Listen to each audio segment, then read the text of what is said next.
राना कासिम नून साहब ने कहा है। कौन? यकीन करें कि मुझे भी आज इतनी मेरी फीलिंग्स हैं कि जो काम बहुत पहले होना चाहिए था हो गया है। ठीक है, देर आए दुरुस्त आए, लेकिन मैं as a custodian of the house आपके इल्म में ये बात लाना चाहता हूँ कि अगर यहाँ लॉ का कोई कमी थी या उसमें कोई डेफिशिएंसी थी और उसमें इम्प्रूवमेंट की गुंजाइश होती है हमेशा लॉज में। लॉज जो जितने भी लॉज हैं वो लिविंग एक डॉक्यूमेंट होता है, लेकिन as a custodian of house मैंने देखा है जब से मैं पार्लियामेंट में हूँ शुरू में, यहाँ जब भी कोई बिजनेस होता था उस डिवीजन का किसी मिनिस्ट्री का, तो वहाँ का सेक्रेटरी या एटलीस्ट एडिशनल सेक्रेटरी होता था और क्वेश्चन आंसर आवर में हर सूरत ये लोग पुराने लोग बैठे हुए हैं। यहाँ पे कोई मजाल नहीं है, घंटा जितने भी जो मिनिस्ट्रीज के क्वेश्चन होते थे वो अफसर हाजिर होते थे। आज मैं जब देखता हूँ तो कहाँ पे ये डिटोरिएशन क्यों हुई है? लॉज अपनी जगह, लेकिन as a custodian of the house हमारे गए बगैर स्पीकर्स ने भी उस तरह इस पे तवज्जो नहीं दी। शायद ये तो नहीं मैं कह सकता कि वो इस हाउस के कस्टोडियन होते हुए उनका सोच भी हो कि इस हाउस का ये जो डेकोरम है या एक रिक्वायरमेंट है वो उसकी कोई उसमें कमी रह जाए। लेकिन मैंने बार बार यहाँ से सुना कि आप आए यहाँ पे सेक्रेटरी साहब आप फलां आए, लेकिन जब सुप्रीम कोर्ट या कोई हाई कोर्ट किसी अफसर को कहती है आप 10 मिनट में पेश हो, तो वहाँ पे चीफ सेक्रेटरी हो, कोई सेक्रेटरी हो, जो कोई भी हो, वहाँ पे पेश होते हैं। लेकिन क्या वजह है कि स्पीकर यहाँ से डायरेक्शन देता है तो वहाँ पे फिर भी हम देख रहे होते हैं कि वो गैलरी में मौजूद नहीं होता। लेकिन सर इसमें जहाँ लॉज में ज़रूरत बड़ी, मैं आज हाउस को मुबारकबाद पेश करता हूँ आप के तवज्जो से ये आपके टर्नओवर में ये काम हुआ, लेकिन हमें दूसरी चीज़ों पे भी तवज्जो देनी चाहिए। क्या वाकई हम चाहते हैं कि ये जिस तरह इन्होंने कहा ये सुप्रीम अदारा है, क्या ये वाकई सी सुप्रीमेसी को हम उस तरह लेके जा रहे हैं आगे जो माजी में होता था? और दुनिया में हाउस ऑफ कॉमन जो है उसके तो अपने लॉकअप्स हैं, अपनी उनकी हवा लाते हैं। वहाँ बेसमेंट में उन्होंने बनाई हुई हैं, वहाँ लॉकअप कर देते हैं, उस वहाँ बंद कर देते हैं उन जगहों पे जो प्रिविलेज भी ब्रीच करता है या कंटेम्प्ट करता है। लेकिन कहाँ कमी है? क्या कस्टोडियन ऑफ हाउस स्पीकर साहब की तरफ से है या हाउस की तरफ से है या सेक्रेटेरिएट की तरफ से है? हमें देखना चाहिए। लॉज बनते रहते हैं, लॉज मुझे जब कोई लॉ बनता है तो बहुत सारी ऐसे चीज़ें सामने आती हैं कि लॉज और सब्जेक्ट पे अलमारियां बनी हुई हैं, डॉक्यूमेंट्स पड़े हुए हैं, लॉज पास हुए हैं, लेकिन इम्प्लीमेंटेशन पे पाकिस्तान में बेहतरीन लॉज अब भी हैं, कमी है, इम्प्रूवमेंट होनी चाहिए। लेकिन क्या ये इम्प्लीमेंटेशन की तरफ कमी है, एग्जीक्यूशन की तरफ कमी है? उस पर भी हमें ज़रूर गौर करना चाहिए।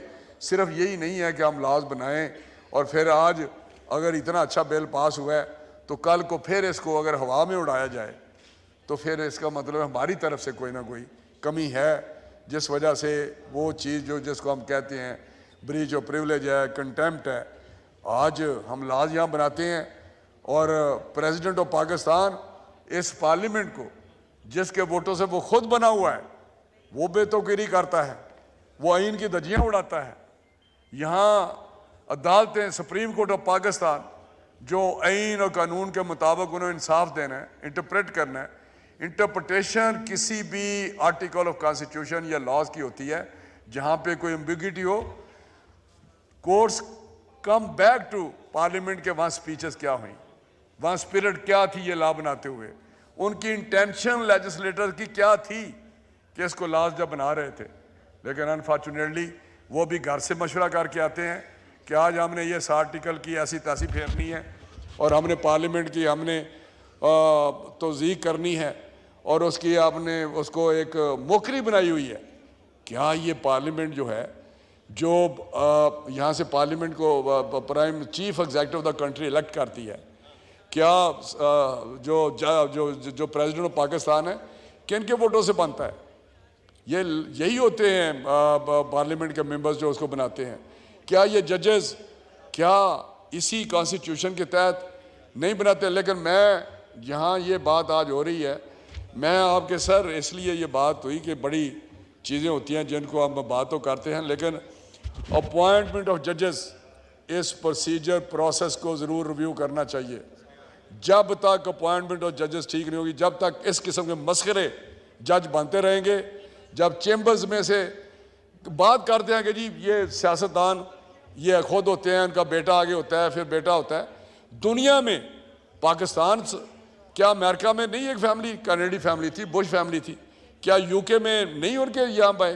क्या थाईलैंड में नहीं है? क्या इंडिया में नहीं है जहाँ बड़ी डेमोक्रेसीज हैं?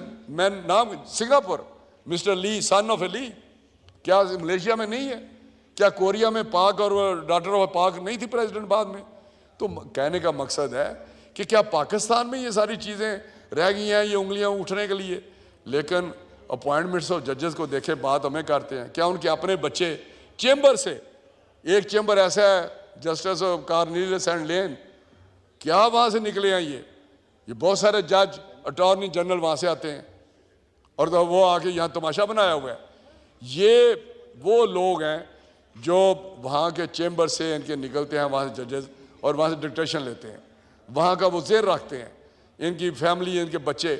जब तक मैं आपको सुनाता हूँ लंबी बात हो जाएगी। एक जज साहब आए इंडिया से, चंडीगढ़ हाई कोर्ट के थे, तो मेरे पास किसी तरह से आए, वो प्राइवेट विजिट पे थे।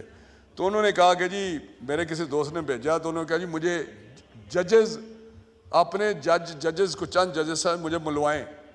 तो मैंने खाने पे हाई कोर्ट के जजेस को दावत दी, 5-6, मैं उनका नाम भी नहीं लेना चाहता।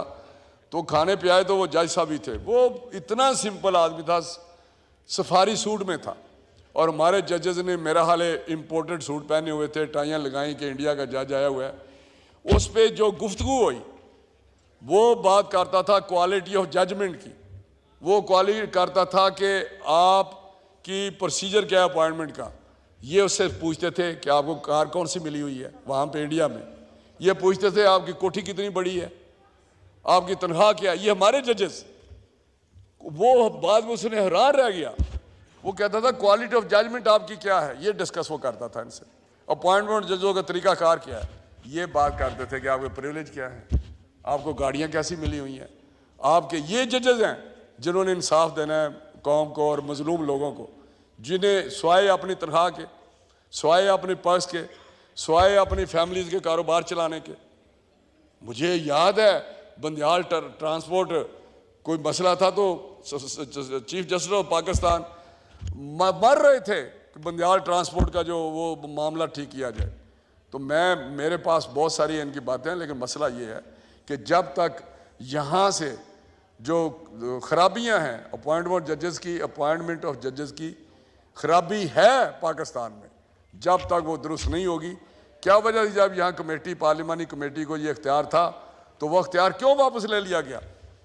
उस वक्त चीफ जस्टिस ने कहा मैं नहीं मंजूर, वो पार्लिमानी पार्टी, भाई पार्लिमानी या किसी कांग्रेस की जो कमेटीज़ हैं या सेनेटर्स की कमेटीज जो हैं अमेरिका में, वो तो appointment of ministers, appointment, every appointment on higher side approved by the committees in America even.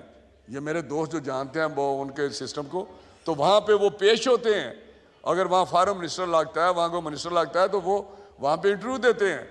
वहाँ पे अटॉर्नी जनरल लगता है, जजेस लगता है, तो वहाँ पे वो जाके इंटरव्यू देते हैं। तो मैं समझता हूँ कि क्या वजह है कि आज पार्लियामेंट इतनी बेबस हुई है कि हम लॉ बनाते हैं, वो अंडू कर देते हैं, वो स्टे दे देते हैं। ये स्टे किस चीज़ का नाम है, किस ये कौन सी अखलाई चीज़ है जिसका नाम स्टे है? बिलियंस ट्रिलियंस में इन्होंने स्टे दिए हुए हैं। कोई 1200-1300 अरब का, शायद इससे भी ज़्यादा हो, FBR का इन्होंने स्टे दिया हुआ है साल से। मैं मिनिस्टर ऑफ साइंस और टेक्नोलॉजी था, तो वहाँ पे हमारे कोई पैसे थे सीमेंट फैक्ट्रियों की तरफ, 5 साल से वो 5 अरब रुपया का स्टे चल रहा था। और ये उनका था कि जी एस्क्रो अकाउंट में जमा कराएंगे, लेकिन 1 पैसा जमा नहीं हुआ। वो इस्तेमाल कर रहे थे, सीमेंट फैक्ट्रियाँ पैसे नहीं दे रही थी और स्टे था। मैंने I approach registrar of high court, I approach attorney general Pakistan के स्टे वेकेट कराएं, लेकिन ये मिले होते हैं। यहाँ तो टोल प्लाजे, जो ज़िला काउंसिल का टोल प्लाजा था, वो एक जज साहब ने स्टे पे पैसे लेके स्टे देते थे और उनके ठेकेदारों को साल साल वो चलाते रहे।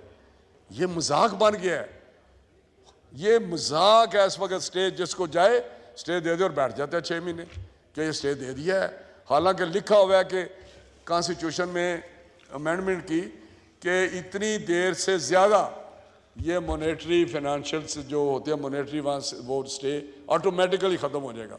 लेकिन कि कहाँ गया वो आर्टिकल का, आर्टिकल इनका, वहाँ पे नहीं हो रही थी वायलेशन।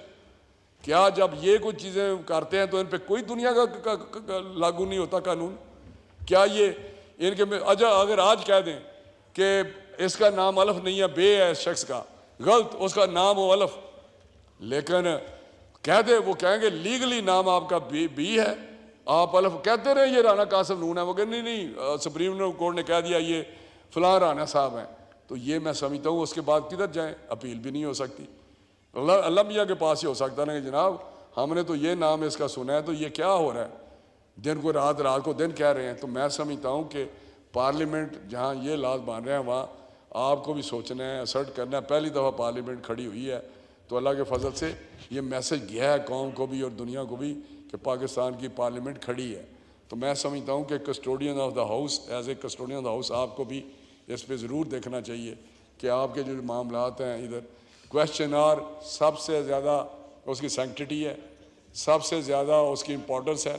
किसी भी पार्लियामेंट का जो ये 1 घंटा होता है सबसे इम्पोर्टेंट बिजनेस का होता है, तो उसको मेरा आपको भी उस पर गौर करना। Thank you sir. मैं Rana Tanveer Hussain, federal minister for education, आप बहुत माशाल्लाह seasoned politician, very experienced parliamentarian.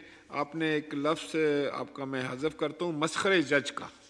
ये ज़रा जजेस के लिए लफ्ज़ ठीक नहीं है जी। और आपकी इतला के लिए मैं अर्ज़ कर दूँ, आपने बहुत अच्छा पॉइंट उठाया था कि क्वेश्चन आर जो है वो इस हाउस का सबसे इम्पॉर्टेंट बिजनेस होता है, जो कि मेंबरान बड़ी मेहनत से तैयार करते हैं। इसीलिए मैंने तमाम वजारतों को वार्निंग दे रखी है कि उनके यहाँ जो है कम अज़ कम